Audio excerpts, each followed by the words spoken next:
49. Read these sentences from the excerpt. Mom seems to think of nothing farther away than today, or perhaps yesterday, or tomorrow morning. So again, this is back toward the beginning where mom is focused on the here and the now, and she's doing the work around the house, the cooking, the cleaning. She seems more practical. And the dad was kind of a little more of a dreamer.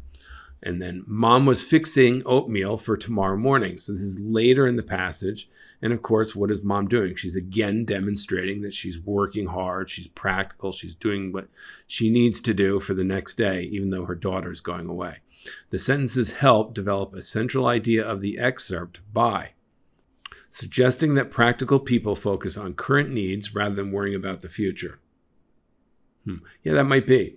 I mean, the mom is practical. She does the work, what has to be done, the cooking, the cleaning, and she cares about what has to be done today, right?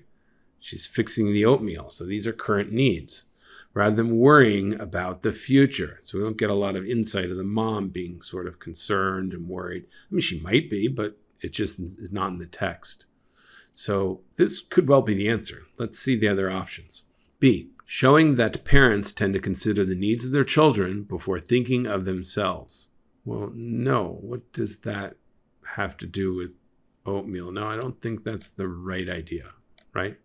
I mean, it may be true, but nothing in the text here seems to suggest that, right? She's just focused on today. She's doing the work that has to be done.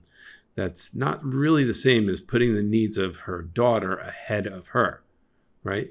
That idea, you might think it's the same thing, but it's not quite the same idea. C, revealing that it is sometimes important to plan ahead. Well, no, again, if anything, this says the opposite. Mom is not one to plan ahead very much. She just plans for tomorrow or the next day. That's it. So, and then sometimes, meaning other times it's not important. The idea of important planning is not really even in the text. So C is not right. Okay, how about D? Illustrating that dreaming about the future is a waste of time. Well, no, wait a second. Just because the dad does some dreaming about the future and she's more practical and doing the day-to-day work doesn't mean it's a waste of time. That's not the same thing, okay? So D is not correct. I think A is the correct answer for 49. She's a practical person focused on current needs. That's what these text examples demonstrate, okay? That's the answer.